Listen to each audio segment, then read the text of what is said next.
পান না দুটে এবার কেন বাইরে গায়ে দেওয়া লাগবে না শীতের দিনে।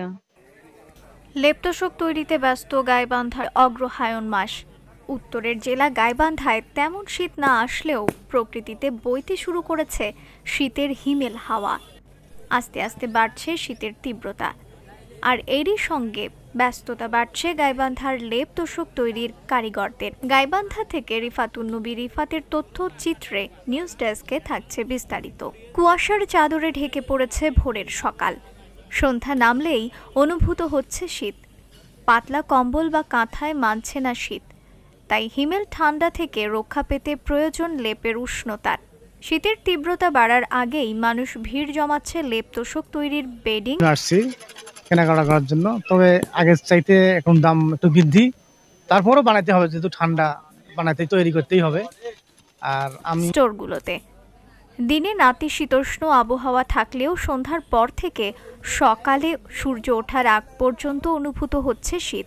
এ জেলার লেপ তোশক তৈরির দোকানে আস্তে আস্তে ভিড় জমাচ্ছেন ক্রেতারা, আর এর সঙ্গে ব্যস্ত সময় পার করছেন ধুনকররা। শীতের আগমনকে উপলক্ষ করে দোকানগুলোতে লেপ তোশক বিক্রি বাড়ছে কয়েক গুণ।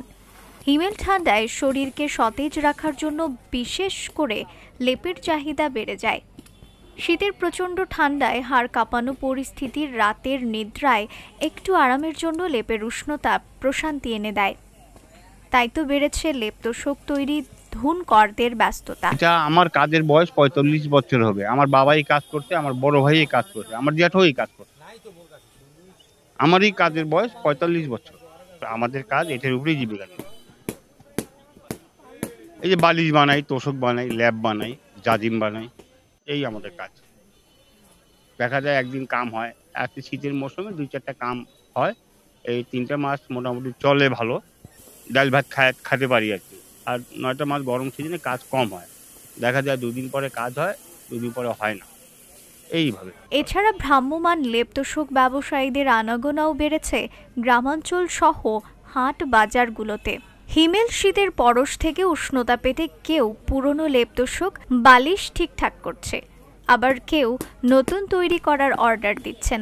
অন্যদিকে অনেকে উঠিয়ে রাখা লেপ তোশক বের করে রোদে শুকিয়ে ব্যবহারের উপযোগী করার চেষ্টা করছেন। বাজারে শিমুল তুলার প্রতি কেজি ৪০০ থেকে ৬০০ টাকা, কার্পাস তুলা প্রতি কেজি ৩৫০ থেকে ৪০০ টাকা, প্রতি কেজি কালো হুল ৭০ থেকে ৮০ টাকা, কালো রাবিশ তুলা ৪০ থেকে ৫০ টাকা, সাদা তুলা ১০০ টাকা থেকে ১২০ টাকা করে দামে বিক্রি হচ্ছে। গত বছরের তুলনায় তুলার দাম বাড়ার সঙ্গে সঙ্গে কাপড়ের প্রতি গজে ১০ থেকে ১৫ টাকা দাম বেড়েছে। প্রতি পিস লেপ তোশক তৈরিতে খরচ ৩০০ থেকে ৪০০ টাকা বেড়েছে। মাঝারি ধরনের একটি লেপ বানাতে খরচ হচ্ছে ১২০০ থেকে ২০০০ টাকা। তোশক বানাতে ১৫০০ থেকে ২৫০০ টাকা খরচ হয়। তবে বিভিন্ন রকমের দামি কম দামি তুলার প্রকারভেদে লেপ তোশকের দাম কম বেশি হয়ে থাকে। ৪ মাস, তারপরে পুরোপূর্ণ কাজ চলে হলো ২ মাস, আর পরে ঢিলে ঢালা ভাবে যায় কাল্লা চালায় আর কি। এই এটা আমার কাতি অগ্রাণ পৌষ আর মাঘ মাসের দিকে যা শেষের দিকে চলে যায়। এই শীত মৌসুমে প্রতিদিন একজন কারিগর ৫ থেকে ৬টি লেপ তৈরি করতে পারেন। আরেকটি লেপ তোশক বানিয়ে দিয়ে তারা আয় করেন ৫০০ থেকে ৬০০ টাকা। সব মিলিয়ে এ মৌসুমে দিনে তারা জন প্রতি ২ থেকে ৩,০০০ টাকা পর্যন্ত রোজগার করে থাকেন। নিউজ ডেস্ক, রিফাত আরা ইসলাম, ভোরের আকাশ।